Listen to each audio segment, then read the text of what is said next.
नमस्कार विद्यार्थियों, जैसा कि मैंने आप सभी लोगों से वादा किया था कि आज से शाम 4 बजे से और शाम रात 8 बजे दोनों टाइम हमारी एमकॉम की, एमकॉम ही नहीं एक्चुअली, देखिए मैं बता दे रहा हूँ, बीएड की, एमकॉम की, बीकॉम की और सीयूएट के कंपटीशन एग्ज़ाम की प्रिपरेशन होगी। क्लियर?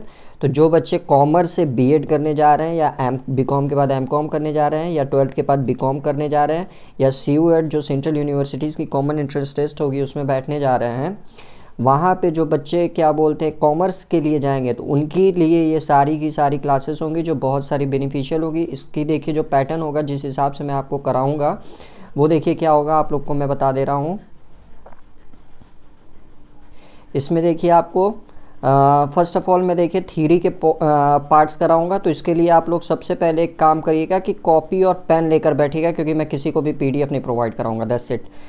तो सब कोई क्या बोलते हैं कॉपी और पेन लेकर बैठिएगा, और जो जो मैं यहाँ पे आपको थ्योरी में बताऊंगा वो सारा का सारा एक नोट्स बनाइएगा, और जैसे ही हमारा एक पार्ट कंप्लीट हो जाएगा तुरंत नेक्स्ट डे मैं उसका एमसीक्यू का टेस्ट लूँगा आप लोगों से। ओके, तो याद रखिएगा थ्योरी प्लस एमसीक्यू दोनों हमारा चलेगा बीएड, एमकॉम, बीकॉम और सीयूएट के कंपटीशन एग्ज़ाम के लिए, ठीक, जो आगामी 1.5 महीने में शुरू होने वाले हैं, 1.5-2 महीने में, ठीक। तो ये सारी की सारी कॉमर्स के लिए होगी, कॉमर्स के बच्चों के लिए बहुत बेनिफिशियल क्लासेस होगी, क्योंकि कॉमर्स की कोई पर्टिकुलर रेगुलर क्लास जिसको बोलते हैं जिसमें सब कुछ बता दिया जाए थ्योरी प्लस एमसीक्यू प्रिपरेशन के साथ, वैसी क्लासेस मैंने अभी तक यूट्यूब पर देखी नहीं है। तो यहाँ पर मैं उन सारे बच्चों के लिए बहुत ही अच्छे से सबसे पहले थ्योरी कराऊंगा सारे सब्जेक्ट्स की, फिर जैसे ही थ्योरी कंप्लीट हो जाएगी मैं एमसीक्यू का टेस्ट ले लिया करूँगा। क्लियर? तो सब के सब बच्चे कॉपी पेन लेकर बैठेंगे ताकि वो प्रॉपरली नोट्स बना सके और अच्छे से अपनी प्रिपरेशन को कर सकें। क्लियर? तो चलिए देर न करते हुए हम लोग अपने वीडियो को शुरू करते हैं।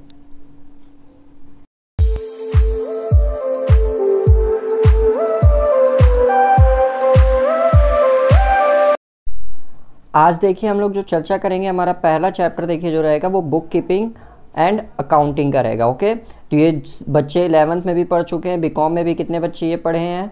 क्लियर? तो बहुत जगह ये आप लोग पढ़े हैं। तो इससे संबंधित देखिए मैं पहले आप लोग को थ्योरी कराऊंगा, थ्योरी कराने के बाद से फिर इसके एमसीक्यूज़ का सारा टेस्ट लूँगा। ओके, तो देखिए सारी की सारी जो आपको ये क्वेश्चन मिलेंगी वो इंग्लिश में मिलेगी, बट डोंट वरी, मैं हिंदी के बच्चों के लिए हिंदी में भी एक्सप्लेन करूँगा वो सारी चीज़ें।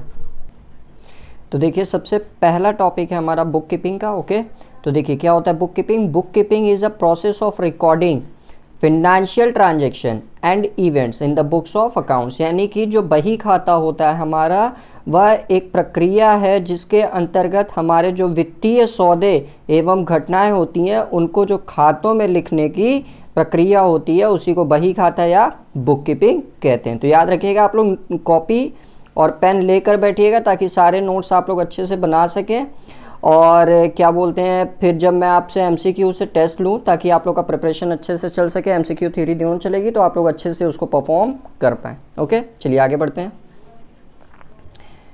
बुक कीपिंग के बाद से देखिए हमारा है नेक्स्ट टॉपिक अकाउंटिंग। तो अकाउंटिंग क्या होता है? तो accounting is an art of recording, यानी कि अकाउंटिंग एक रिकॉर्डिंग करने की कला है। Accounting is an art of recording, classifying and summarising the financial data and interpreting the results thereof, यानी कि अकाउंटिंग एक कला है जिसके अंतर्गत हम लोग अपने जो वित्तीय लेखे होते हैं, फिनेंशियल डेटा जो होता है, वित्तीय तथ्य जो होते हैं, उनकी रिकॉर्डिंग, क्लासिफाइंग वर्गीकरण और समराइजेशन समरीकरण करते हैं। क्लियर? इसके फिर बाद में देखिए इनका इंटरप्रिटेशन किया जाता है, और फिर उसके बाद से हम लोग अपने निष्कर्ष रिजल्ट पर निकलते हैं। It is a wider concept than the book keeping. ये देखिए बुक कीपिंग से वाइडर कॉन्सेप्ट होता है, क्योंकि बुक कीपिंग में बस हम लोग डेटा का रिकॉर्ड करते हैं, लेकिन इसमें रिकॉर्ड करने के बाद हम लोग क्लासीफाइंग, समराइजिंग और फिर उनसे हम लोग इंटरप्रिटेटिंग करके अपने रिजल्ट को फाइंड करते हैं। It starts where book keeping ends. Accounting का काम तब शुरू होता है जब हमारा बुक कीपिंग का काम खत्म होता है। आगे बढ़ते हैं।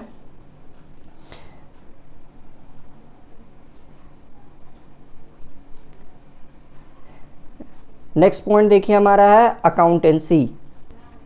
तो अकाउंटेंसी देखिए क्या होता है। Accountancy is a systematic knowledge of accounting, यानी कि अकाउंटेंसी जो होता है वो अकाउंटिंग का एक सिस्टमेटिक व्यवस्थित नॉलेज होता है। It explain how to deal with various aspects of accounting, यह आपको बताता है कि जो अकाउंटिंग के वेरियस एस्पेक्ट्स, वेरियस घटक होते हैं, विभिन्न प्रकार के घटक होते हैं, उनसे कैसे डील करना है।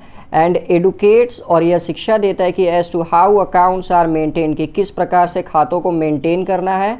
And accounting information is summarized, और जो आपकी अकाउंटिंग इन्फॉर्मेशन होता है उसका संक्षिप्तीकरण करता है, समराइज्ड करता है, और फिर उसको अपने जो रिलेवेंट यूजर्स होते हैं, जो उससे संबंधित पक्षकार होते हैं, उनको संप्रेषित करता है, कम्युनिकेट करता है। ओके, तो अभी तक हम लोगों ने देख लिया बुक कीपिंग क्या होता है, अकाउंटिंग क्या होती है, और अकाउंटेंसी क्या होता है। ओके, चलिए आगे बढ़ते हैं हम लोग।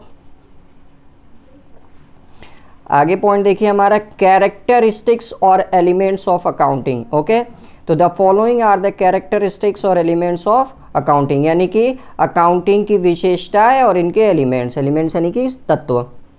नेक्स्ट, सबसे पहला देखिए इसका क्या विशेषताएं होती हैं। रिकॉर्डिंग ऑफ इकोनॉमिक एक्टिविटीज़, ये जो आपके आर्थिक मसौदे होते हैं, क्रियाएं होती हैं, उनकी रिकॉर्डिंग करता है, लेखा करता है। रीअरेंजमेंट ऑफ फिगर्स, जो तथ्य आपको मिलते हैं उन तथ्यों का रीअरेंजमेंट करता है। Recording of past economic events, जो देखिए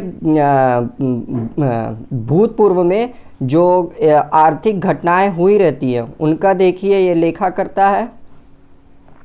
रिकॉर्डिंग ऑफ मॉनेटरी ट्रांजैक्शन, जो आपके पैसे से संबंधित ट्रांजैक्शंस होते हैं, मनी के फॉर्म में जो ट्रांजैक्शंस होते हैं उनकी रिकॉर्डिंग करता है।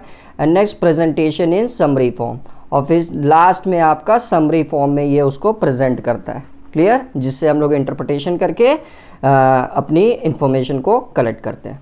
ओके, चलिए आगे बढ़ते हैं हम लोग।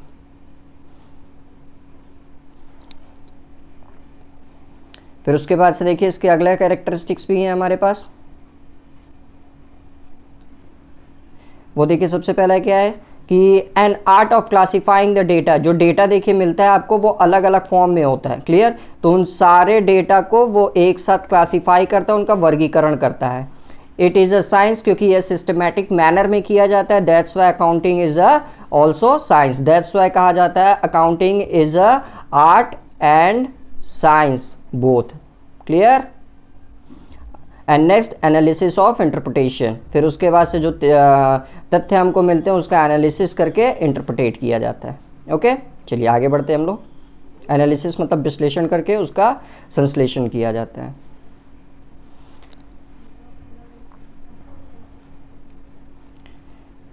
आगे देखिए हमारे ऑब्जेक्टिव्स ऑफ अकाउंटिंग, अकाउंटिंग के क्या ऑब्जेक्टिव्स होते हैं। तो सबसे पहला, to maintain a systematic record of business transactions, यानी कि जो आपका व्यापार संबंधी ट्रांजैक्शंस होते हैं उन ट्रांजैक्शंस का एक व्यवस्थित करके उनका रिकॉर्ड करना और उनको मेंटेन करना, ये अकाउंटिंग का काम है। To ascertain profit and loss, लाभ और हानि की गणना करना। To determine the financial position, company की फिनेंशियल पोजीशन पता करना। कंपनी की फिनेंशियल पोजीशन कैसे पता की जाती है, कंपनी की बैलेंस शीट के through. To provide information to various users, जो बिजनेस से रिलेटेड जो यूजर्स होते हैं, like external users, internal users, जैसे government, proprietors, creditors, financial institutions, इन सबको जो इन्फॉर्मेशन प्रोवाइड कराता है वो आपका अकाउंटिंग ही कराता है। To assist the management, company के जो मैनेजमेंट होते हैं उनको असिस्ट करना। ओके, ये सारे के सारे देखिए अकाउंटिंग के क्या है, ऑब्जेक्टिव्स है।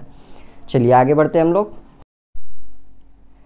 नेक्स्ट देखिए हमारा advantages of accounting. Okay, so the following are the main advantages of accounting. First of all, provide information about financial performance, यानी कि जो कंपनी की फिनेंशियल परफॉर्मेंस होती है, यानी कि वित्तीय परफॉर्मेंस जो होती है उससे संबंधित जानकारी आपको अकाउंटिंग प्रोवाइड कराता है। नेक्स्ट देखिए, प्रोवाइड असिस्टेंस टू मैनेजमेंट, जो कंपनी के मैनेजमेंट होते हैं उनको देखिए असिस्ट करने का काम करता है कि कंपनी के जो मैनेजमेंट है वो अकाउंटिंग को चेक करके अपने डिसीजन ले सके कि कंपनी को अपना नियंत्रण किस तरह से करना है, प्लस अब कंपनी को अपनी व्यूह रचना किस प्रकार से तैयार करनी है, स्ट्रेटेजी किस हिसाब से बनानी है। नेक्स्ट देखिए, facilitates comparative study, comparative study जो होती है उसके लिए देखिए ये प्रोवाइड करता है। देखिए कंपैरेटिव स्टडी क्या होती है आपको बता दूं मैं। कंपनी देखिए क्या करती है, हर साल आपको पता होगा ट्रेडिंग अकाउंट बनाती है। क्लियर, एक सेकेंड। कंपनी देखिए हर साल क्या करती है, ट्रेडिंग अकाउंट बनाती है। ट्रेडिंग के बाद से आपको पता होगा पीएनएल बनाती है और फिर लास्ट में बैलेंस शीट बनाती है। ट्रेडिंग से देखिए हमको ग्रॉस प्रॉफिट पता चलता है और पीएनएल से हमको नेट प्रॉफिट पता चलता है, और जो हमारा बैलेंस शीट होता है ये हमारी फिनेंशियल पोजीशन को बताता है। ओके, कि कंपनी की एसेट्स कितनी है, कंपनी की लायबिलिटी कितनी है, वो सारा का सारा बैलेंस शीट बताता है।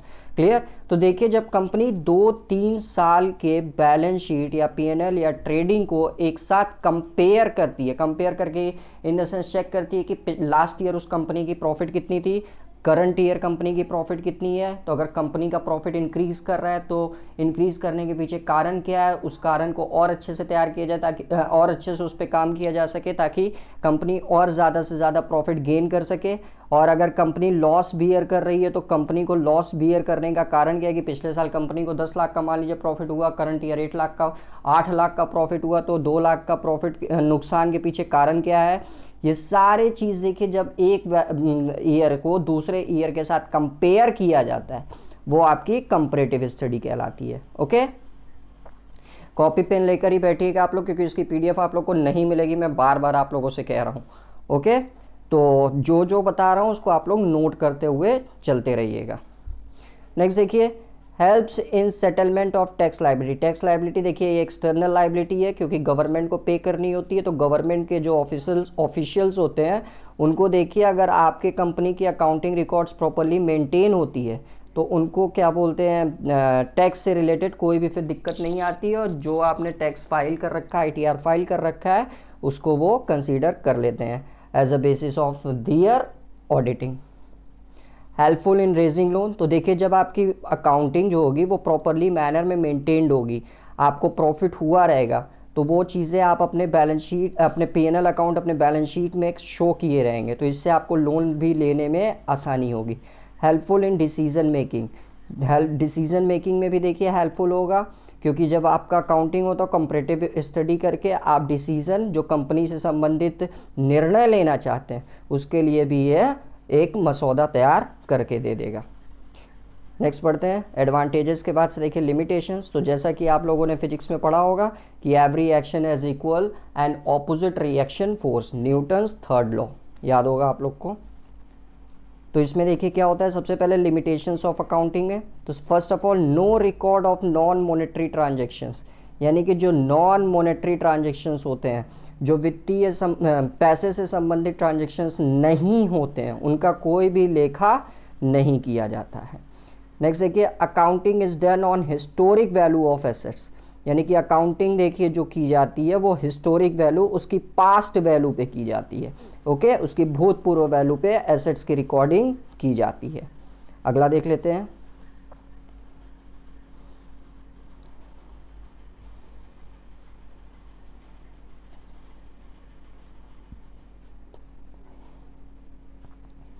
अगला देखिए हमारा है ignorance the effects of principal level changes. Okay, जो प्राइस लेवल चेंजेस है, जो प्राइस लेवल चेंजेस होती है उसको देखिए इग्नोर करता है। जैसे प्राइजेस हमारी जो बदलती रहती है उसको ना रख कर, जैसे अभी हम लोग पढ़े हिस्टोरिक वैल्यू को कंसीडर करता है। तो ignorance of effect of price level changes, क्या प्रभाव पड़ता है उसको ये इग्नोर करता है। इग्नोरेंस द क्वालिटेटिव इन्फॉर्मेशन, ये सिर्फ क्वांटिटेटिव इन्फॉर्मेशन यानी कि मात्रात्मक जानकारियों का ही इकट्ठा करता है, क्वालिटेटिव गुणात्मक जानकारियों की को इग्नोर करता है। No record of prospective profit, भविष्य में होने वाले प्रॉफिट, माने हुए प्रॉफिट की इसमें कभी भी गणना नहीं की जाती, हमेशा माने हुए लॉस की ही गणना की जाती है। ओके, तो ये देखिए लिमिटेशंस थे। लिमिटेशंस के बाद अब हम लोग देखिए बढ़ते हैं अपना सिस्टम ऑफ अकाउंटिंग पे। ओके, तो चैनल को प्लीज़ अगर अभी तक सब्सक्राइब नहीं किया है सो प्लीज़ जल्दी से जल्दी चैनल को सब्सक्राइब कर लीजिए, क्योंकि अब डेली हमारी क्लासेस इसी तरह 4 बजे और 8 बजे होती रहेगी। 2 पार्ट में होगी, एक थ्योरी पार्ट की और एक एमसीक्यू पार्ट की। ओके, तो पहले मैं बच्चों को थ्योरी कराऊंगा फिर एमसीक्यू कराऊंगा, ताकि सबका उनका अच्छे से प्रिपरेशन हो सके। चलिए आगे बढ़ते हैं।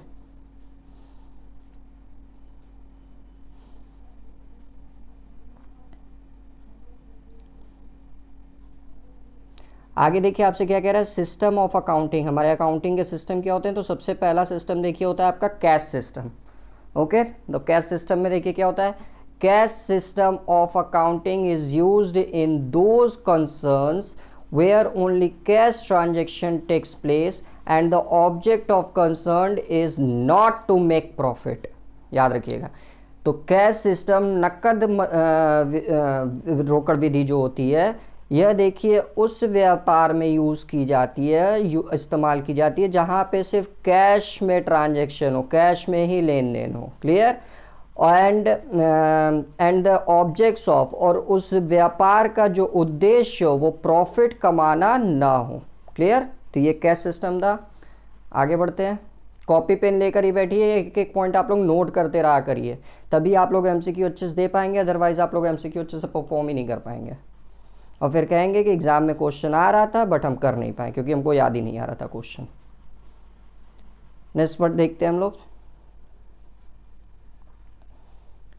नेक्स्ट देखिए हमारा single entry system. Single entry system क्या कहता है, तो single entry system of book keeping is where the transaction of the business affect only one account. यानी कि जो सिंगल एंट्री सिस्टम होती है बही खाते बुक कीपिंग में, सिर्फ जो खाते ट्रांजेक्शन लेन देन के सिर्फ एक पहलू को ही देखिए अफेक्ट करता है, ओनली वन अकाउंट, एक ही खाते को वो सिर्फ अफेक्ट करता है।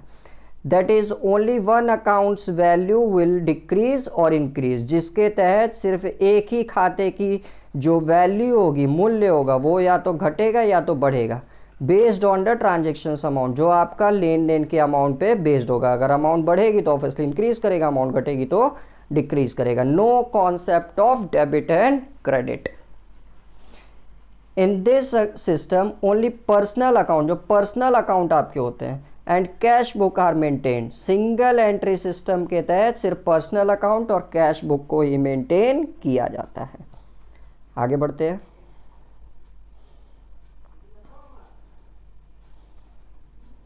आगे देखिए आपसे क्या कह रहा है, double entry system. Double entry system क्या होता है, in this system both debit and credit aspects of transactions are recorded.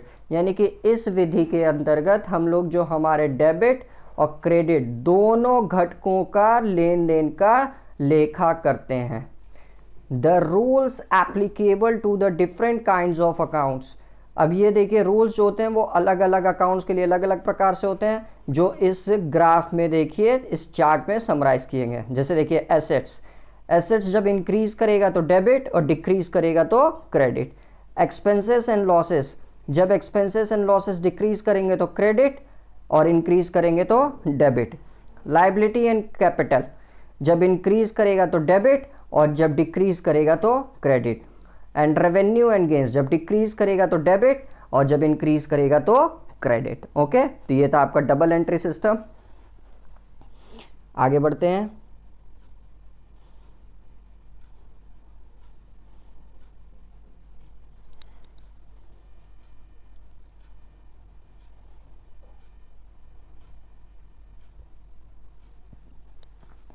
आगे देखिए चौथा मेथड है आपका Indian system of accounts. Indian system of accounts, इसमें देखिए क्या था, सबसे पहले लॉन्ग बहीज are used under this system. इस सिस्टम में देखिए बही का यूज किया जाता है, लंबी बही का यूज किया जाता है। रिकॉर्ड इन दीज बहीज are made in Indian language. इस बहीज में जो हम लोग लेखा करते हैं वो भारतीय भाषाओं में करते हैं, जैसे हिंदी और Muria.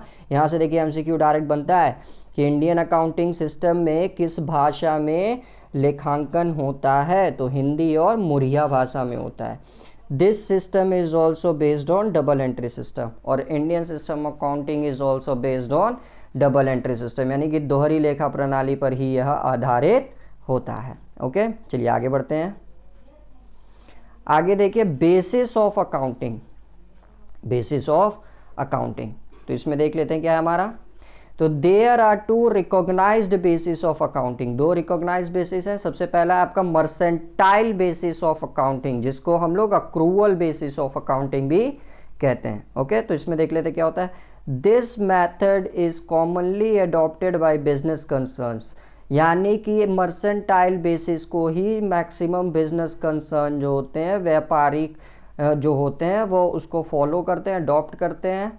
when accounts are prepared on the basis of accrual concept, the pay method of accounting is called mercantile accounting method. जब हम लोग accrual basis concept पे लेखांकन करते हैं, accrual basis concept means both credit and cash transactions is recorded in that, तो मतलब उधारी और नकद दोनों प्रकार के लेन देन का हम लोग लेखा उसमें करते हैं, तो उस प्रक्रिया उस मेथड को ही हम लोग क्या कहते हैं, मर्सेंटाइल अकाउंटिंग मेथड कहते हैं.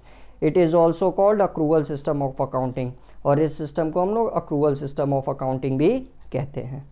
आगे बढ़ते हैं. कैश बेसिस, तो this method is adopted only in those concerns where only cash transactions takes place. यानी कि कैश बेसिस जो होता है अकाउंटिंग का, वो देखिए उन्हीं बिजनेस में अडॉप्ट किया जाता है, समाहित किया जाता है जहाँ पे सिर्फ कैश से संबंधित ट्रांजैक्शन हो. ओके, चलिए आगे बढ़ते हैं हम लोग.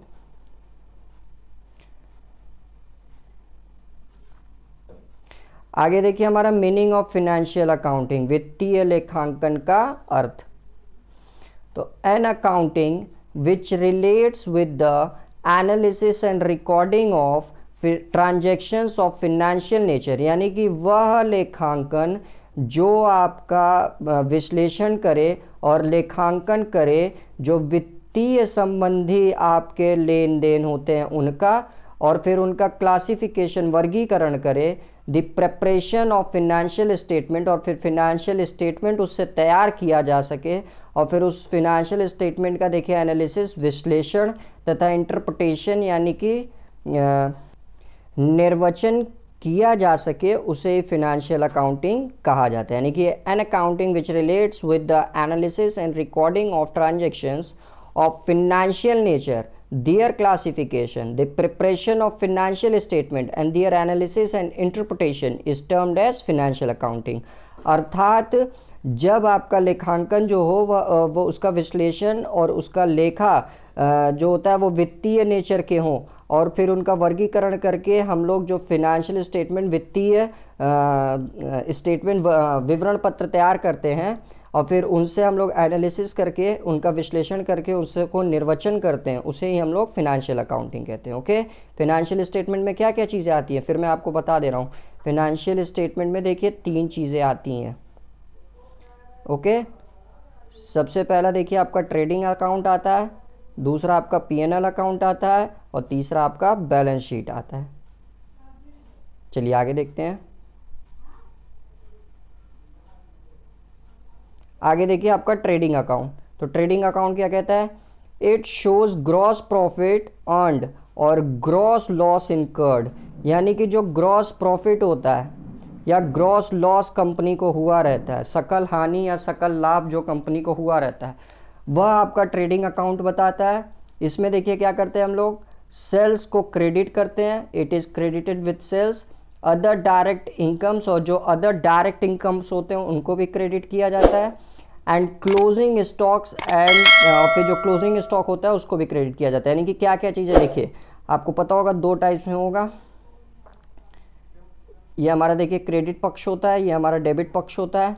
तो इसमें देखिए सेल्स आ जाएगा, क्लोजिंग स्टॉक आ जाएगा, और जो डायरेक्ट इनकम होंगे वो सारे के सारे इसी में आएंगे. ओके, और डेबिट करते हैं हम लोग, आपको याद होगा ओपनिंग स्टॉक, परचेज, और जो डायरेक्ट एक्सपेंसेस होते हैं वो, ये सारे के सारे डेबिट में आ जाते हैं. तो देखिए debited with material used and direct expenses. Okay, और फिर इससे हम लोग को इधर कम पड़ा तो ग्रॉस प्रॉफिट डेबिट में, और इधर कम पड़ा तो ग्रॉस लॉस. ओके, आगे बढ़ते हैं.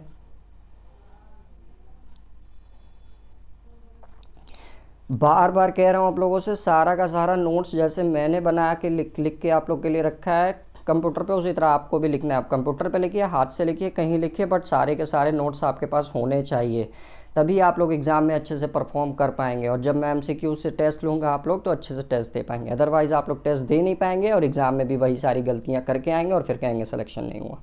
तो अच्छे से प्रिपरेशन करिए ताकि अच्छे से आप लोग कर सकें. नेक्स्ट देखिए ट्रेडिंग अकाउंट हो गया. अब हम लोग बात करेंगे financial profit and loss account की. तो प्रॉफिट एंड लॉस अकाउंट देखिए हमको नेट प्रॉफिट या नेट लॉस शो करता है, ये इसमें देखिए जो ग्रॉस प्रॉफिट होता है उसको क्रेडिट कर दिया जाता है, और अगर ग्रॉस लॉस होता है तो उसको डेबिट कर दिया जाता है। और जो अदर्स आपके इनकम होते हैं उन सारे इनकम्स को क्रेडिट करते हैं, और इनडायरेक्ट एक्सपेंसेस को सारे के सारे को डेबिट करते हैं। बैलेंस शीट क्या होती है हमारी? तो बैलेंस शीट देखिए फाइनेंशियल पोजीशन बताता है कंपनी का। ये एक स्टेटमेंट होता है जिसमें देखिए हम लोग क्या करते हैं, बैलेंस ऑफ एसेट्स, जो एसेट्स का बैलेंस होता है, और लाइबिलिटी होती है, और जो कैपिटल होता है उसको हम लोग ट्रांसफ़र करते हैं। ओके, तो ये आपका देखिए फाइनेंशियल स्टेटमेंट था जिसमें हम लोग ट्रेडिंग चर्चा कर चुके हैं, पीएल चर्चा कर चुके हैं, और बैलेंस शीट। अब चलिए आगे बढ़ते हैं हम लोग।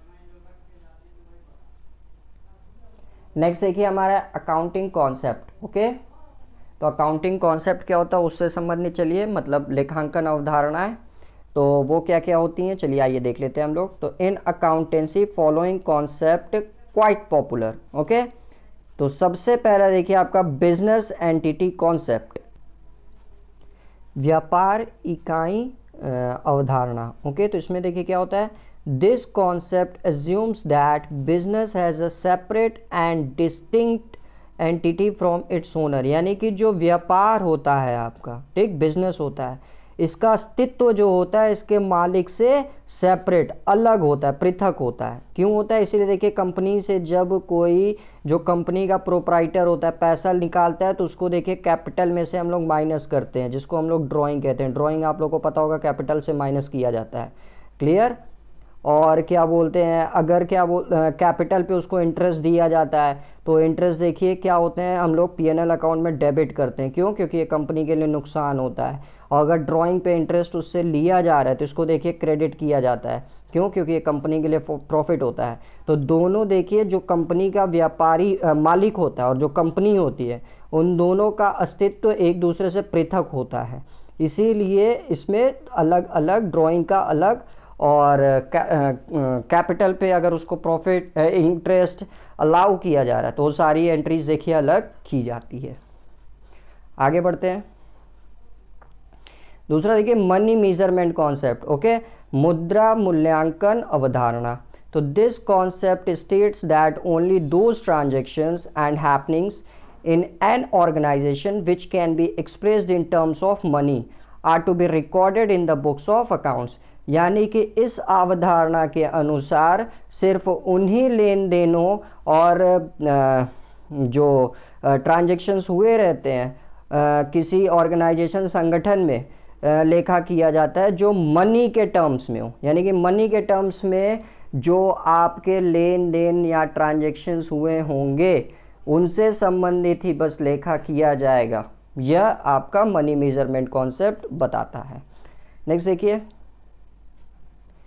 Going concern concept. Going concern concept क्या कहता है आपसे, this concept assumes that a business form would continue to carry out its operation indefinitely, यानी कि यह अवधारणा यह बताती है कि कोई भी व्यापार जो होगा वह भविष्य में निरंतर ही अपने व्यापार को करता रहेगा। That is it would not be liquidated foreseeable futures, कि वह भविष्य में कभी भी लिक्विडेट यानी कि बंद होने की राह से नहीं कार्य करेगा। जैसे आप लोग कोई भी बिजनेस देखिए जब ओपन किया जाता है तो उसको ये नहीं सोचा जाता है कि 1 साल बाद बंद कर देंगे, वो भविष्य में निरंतर कार्य करता रहता है। इस पर्पज से हम लोग किसी भी बिजनेस का स्थापना करते हैं। तो वही आपका गोइंग कंसर्न कॉन्सेप्ट कहलाता है। आगे बढ़ते हैं। अगला देखिए हमारा है अकाउंटिंग पीरियड कॉन्सेप्ट। ओके, ये क्या कहते हैं, देखिए this concept refers to the span of time at the end of which the financial statement of an enterprise are prepared, यानी कि यह अवधारणा देखिए यह बताती है कि एक निश्चित समय अंतराल के बाद, एक निश्चित समय अंतराल की अवधि के अंत में कंपनी क्या करती है, कंपनी या कोई बिजनेस कंसर्न अपने फाइनेंशियल स्टेटमेंट यानी कि वित्तीय विवरण को तैयार करता है, जिससे कि वह जान सके कि कंपनी को उस एक निश्चित समय अंतराल, एक फिक्स टाइम इंटरवल में कितना प्रॉफिट हुआ है या कितना उसको लॉस इनकर्ड करना पड़ा है। यह फिक्स पीरियड देखिए आपका, जैसे हम लोग जानते हैं इंडिया में 1 अप्रैल से 31 मार्च तक फॉलो होता है। कितनी जगह पे आप लोग को पता होगा कि यह चीज़ 1 जनवरी से 31 दिसंबर तक चलती है। ओके, तो इस हिसाब से देखिए कंपनी लास्ट में क्या करती है, अपने बैलेंस शीट, अपने ट्रेडिंग अकाउंट, पीएनएल अकाउंट और बैलेंस शीट को तैयार करती है, जिससे कंपनी ये जान सकती है कि उस कंपनी की वित्तीय स्थिति कैसी है और उसको कितने का प्रॉफिट हुआ, कितने का लॉस हुआ during that period, and the position of it assets and liabilities at the end of that year period. और उस पीरियड के अंत में देखिए जैसे हम लोग बैलेंस शीट बनाते हैं तो उस बैलेंस शीट से हम लोग यह पता कर लेते हैं कि कंपनी की जो संपत्ति की स्थिति, एसेट्स की स्थिति और लायबिलिटी यानी कि दायित्व की स्थिति क्या है। ओके, तो ये आपका अकाउंटिंग पीरियड कॉन्सेप्ट कहलाता है। चलिए आगे बढ़ते हैं हम लोग।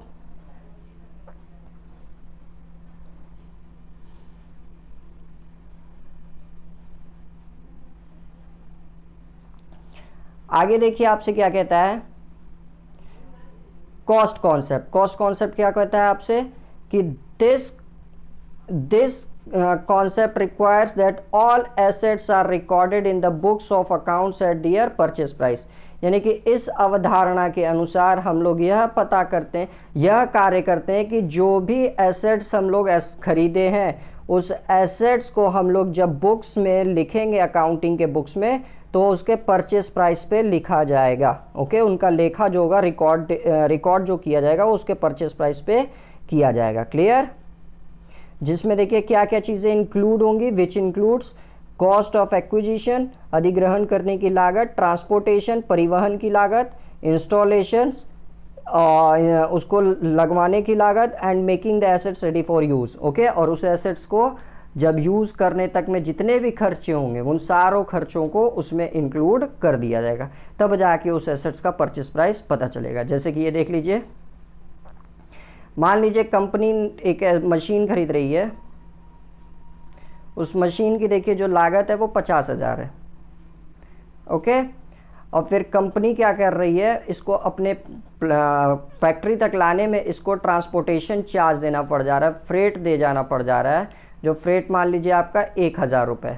ओके, और फ्रेट के बाद से देखिए एक इंजीनियर आ रहा है इसको इंस्टॉल करने के लिए, तो उस इंजीनियर को देखिए इंस्टॉलेशन चार्ज 2,000 रुपये देना पड़ रहा है। यानी कि कंपनी ने देखिए उस एसेट्स को लगवाने के लिए टोटल खर्चा कितना किया, 53,000। तो जब हम लोग बुक्स में अपने लिखेंगे एंट्री, तो एंट्री देखिए हम लोग 50,000 से ना करके 53,000 करेंगे। क्यों? क्योंकि 1,000 हमारा देखिए उसी मशीन को लाने में खर्च हुआ है, प्लस 2,000 उसको लगवाने में खर्च हुआ है, दैट्स वाई। तो मशीन का जो टोटल अमाउंट लिखा जाएगा वो 53,000 लिखा जाएगा। चलिए आगे बढ़ते हैं हम लोग। आगे देखिए आपका क्या कह रहा है, dual aspect concept. Okay, dual aspect concept ये क्या कहता है, this concept states that every transaction has two folds. यह अवधारणा आपको यह बताती है कि हर ट्रांजेक्शन, हर लेखे के दो पहलू होते हैं, दो फोल्ड्स होते हैं, and should therefore to be recorded at two places. और इन and should therefore be recorded at two places, और इनका लेखांकन दो प्लेसेस पे किया जाएगा। एक आपको पता होगा डेबिट की जगह होता है और एक आपको क्रेडिट की जगह होता है। Okay, it is the basic principle of accounting, और यह आपका लेखांकन की बेसिक प्रिंसिपल्स पर ही आधारित हो, क्योंकि जैसे आपको पता होगा कि हर ट्रांजेक्शन्स के दो फोल्ड्स होते हैं, डेबिट और क्रेडिट, जो हम लोग पूरे अकाउंट्स में फॉलो करते चले आते हैं। दैट्स वाई इसको हम लोग बेसिक प्रिंसिपल कहते हैं। आगे पढ़ते हैं। आगे देखिए आपका क्या कह रहा है, revenue recognization concept. Revenue recognization concept, so according to this concept, इस अवधारणा के अनुसार revenue is considered to have be realised when a transaction have been entered into. यानी कि जो आपका रेवेन्यू इनकम होगा वो तभी कंसीडर किया जाएगा, have to be realise when, जब ट्रांजेक्शन्स आपका हुआ होगा, has been entered into, and the obligation to receive the amount has been established. और जो ऑब्लिगेशंस है उस इनकम को अर्न करने के जो पीछे के कारण है उसको हम लोग इस्टेब्लिश कर चुके होंगे, तभी आपका रेवेन्यू रिकॉग्निशन कॉन्सेप्ट फॉलो करेगा। अर्थात जब तक आपका, जैसे मान लीजिए आपने कोई सेल किया, जब तक उस सेल का पैसा आपको मिल नहीं जाता तब तक वह आपकी इनकम मानी नहीं जाएगी। तो वही कॉन्सेप्ट आपका रेवेन्यू रिकॉग्निशन कॉन्सेप्ट कहलाएगा। अब ठीक, अब सेल आपका देखिए कैश भी होता है, कितने बच्चे कहेंगे, कितने बच्चे कहेंगे क्रेडिट भी होता है। ओके, तो यहाँ क्रेडिट जब भी बेचा जाए तो कैश में तो भाई पैसा मिल जाता है, लेकिन जब भी क्रेडिट बेचते हैं तो एक मसौदा तैयार हो जाता है जो हमारे डेटर्स होते हैं। तो उन डेटर से देखिए हमको पैसे तो लेने होते हैं ना, इसे देते ही देखिए हम लोग डेटर्स को एसेट साइड में शो कर देते हैं क्योंकि ये हमारी संपत्ति होती है, तो ये हमको रेवेन्यू मेरे भविष्य में जनरेट करेंगे, तो इसीलिए इसको हम लोग एसेट साइड में शो कर देते हैं। तो यह कॉन्सेप्ट देखिए आपका रेवेन्यू रिकॉग्निशन कॉन्सेप्ट कहलाता है। अगला देखिए हमारा, अगला आपसे कह रहा है मैचिंग कॉन्सेप्ट। तो मैचिंग कॉन्सेप्ट क्या होता है? This concept states that the expenses incurred in an accounting period should be matched with the revenue of that period to extend the amount of profit earned or loss incurred। यानी कि matching concept अवधारणा वह अवधारणा होती है जिसके तहत हम लोग यह देखते हैं कि जो हमारा एक्सपेंस हुआ है, जो खर्चे हमारे हुए हैं, जो हमारा व्यय हुआ है, क्लियर, वो उस व्यय का देखिए हम लोग मिलाप करेंगे हमारे इनकम, हमारे रेवेन्यू से, और फिर जो अंतर आएगा, तो अंतर देखिए जब आपकी, एक सेकेंड, जब आपकी इनकम ज़्यादा होगी और एक्सपेंसेस कम होगा तब तो देखिए हम लोग जान रहे हैं हमारा प्रॉफिट हो जाएगा, और जब हमारा इनकम कम होगा और एक्सपेंसेस ज़्यादा होगा तो उस केसेस में कंपनी को क्या होगा? लॉस। तो यह जो अवधारणा, जो कॉन्सेप्ट होता है वह आपका मैचिंग कॉन्सेप्ट कहलाता है, जिसमें हम लोग इनकम और एक्सपेंसेस को एक साथ लाते हैं और फिर उनसे चेक करते हैं कि कंपनी को क्या प्रॉफिट हो रहा है और कितना लॉस हो रहा है। ओके, नेक्स्ट देखिए हमारा अक्रूवल कॉन्सेप्ट। अक्रूवल कॉन्सेप्ट, ये कॉन्सेप्ट देखिए हमसे क्या कहता है कि this concept records both cash and credit transactions. Okay, तो इस अवधारणा के अनुसार जो कैश नकद में और जो उधार में लेखे ट्रांजैक्शंस होते हैं, लेन देन होते हैं, उन सब का लेखा किया जाता है। ऑल इनकम्स आर रिकॉर्डेड, सारे इनकम का रिकॉर्ड किया जाता है, वेदर कैश इज रिसीव्ड और नॉट, भले कैश आपको मिला हो या ना मिला हो। Both cash and non cash expenses are recorded, जो कैश में एक्सपेंस होते हैं और नॉन कैश एक्सपेंसेस होते हैं उन सबका लेखा किया जाता है। यही अवधारणा आपकी एक्रूवल कॉन्सेप्ट कहलाती है। ओके, तो ये देखिए आपका एक्रूवल कॉन्सेप्ट था।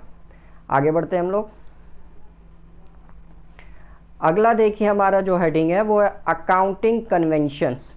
तो अब आइए देखते हैं अकाउंटिंग कन्वेंशंस क्या होता है। तो अकाउंटिंग कन्वेंशंस देखिए सबसे पहले क्या होता है, 4 प्रकार के ये होते हैं।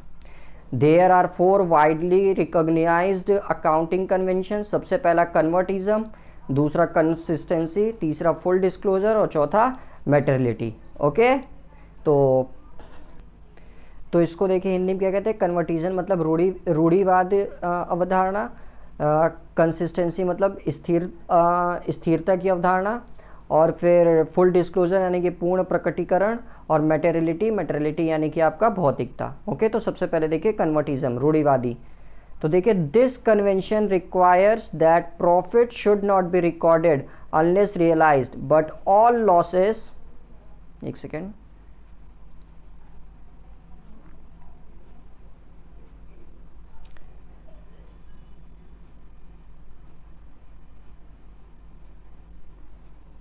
but all losses even those which may have remote possibility are to be provided in the books of accounts।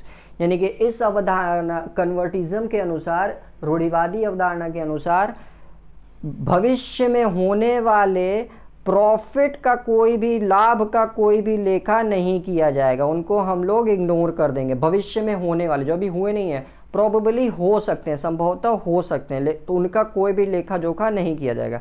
But अगर भविष्य में होने वाला कोई लॉस है तो उसका लेखा जरूर किया जाएगा। जैसे इसी आधार पे आप लोगों को पता होगा हम लोग कुछ चीज़ें बनाते हैं, like provision for bad debts, कोई रिजर्व, ये सब देखिए इसी अवधारणा पे कार्य करता है। ओके, नेक्स्ट देखिए हमारा, नेक्स्ट हमारा कहता है कंसिस्टेंसी, स्थिरता। This conventions requires that accounting policies and practices followed by a business should be uniform and consistent over a period of time। यानी कि इस समामेलन के अनुसार, कन्वेंशंस के अनुसार, जो अकाउंटिंग पॉलिसीज, लेखांकन नीतियां होती हैं, उनका जो प्रैक्टिस किया जाएगा वो हर साल देखिए यूनिफॉर्म होगा, सेम रहेगा। ये नहीं कि इस साल किसी और मेथड से हम लोग अकाउंटिंग बना रहे हैं, सिस्टम से बना रहे हैं और अगले साल किसी और सिस्टम से, तो ये गलत है। हर साल एक ही कंसिस्टेंसी फॉलो की जानी चाहिए, क्लियर। और यह हर साल कंसिस्टेंट होना चाहिए, मतलब स्थिर रूप से बनते रहना चाहिए। तो ये आपकी कंसिस्टेंसी थी। नेक्स्ट देखिए फुल डिस्क्लोजर, या एक सेकेंड, फुल डिस्क्लोजर यानी कि पूर्ण प्रकटीकरण। तो इसके तहत देखिए क्या होता है हमारा, this principle of full disclosure requires that all material and relevant facts concerning financial performance of an enterprise must be fully and completely disclosed in financial statement and their accompanying footnotes। यानी कि पूर्ण प्रकटीकरण के अनुसार लेखांकन सूचना का पूर्ण, उचित एवं पर्याप्त उल्लेख करना चाहिए। वित्तीय विवरण सभी आवश्यक सूचनाओं को पूर्ण, उचित एवं पर्याप्त रूप से दिखाना चाहिए। ठीक, ऐसा करने से जो उपयोगकर्ता होते हैं उनको वास्तविक विक्रय की स्थिति जान पाएंगे और जो उनका बैलेंस शीट में, वित्तीय विवरण में जो एसेट, संपत्ति और लायबिलिटी, दायित्व के बारे में लेखा जोखा है उनकी उनको पूर्ण रूप से जानकारी मिल पाएगी। लास्ट देख लेते हैं हम लोग, last but not the least, materiality. Materiality क्या होता है हमारा, भौतिकता। तो in this conventions all material items should be reported properly in financial statement. यानी कि जितने भौतिक संपत्ति होती है आपकी, उसको वित्तीय विवरण में पूरा अच्छे से रिपोर्ट करना चाहिए, प्रॉपरली शो करना चाहिए। Material items are considered as those items, एक सेकेंड मिटा दूं नहीं तो आप लोग लिख नहीं पाएंगे।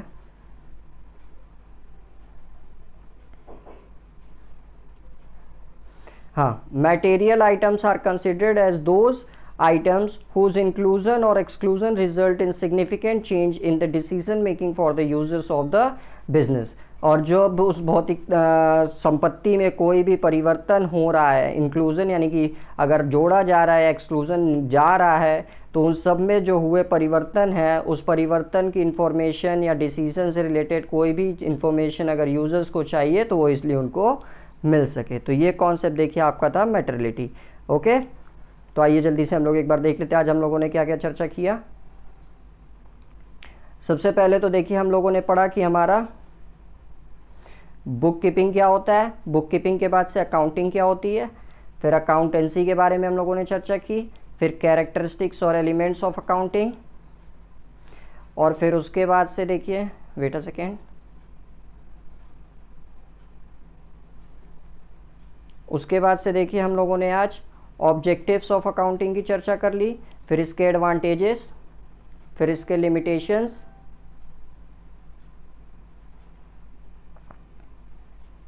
और फिर उसके बाद से सिस्टम ऑफ अकाउंटिंग जो 4 तरह के देखे थे, cash system, single entry system, double entry system,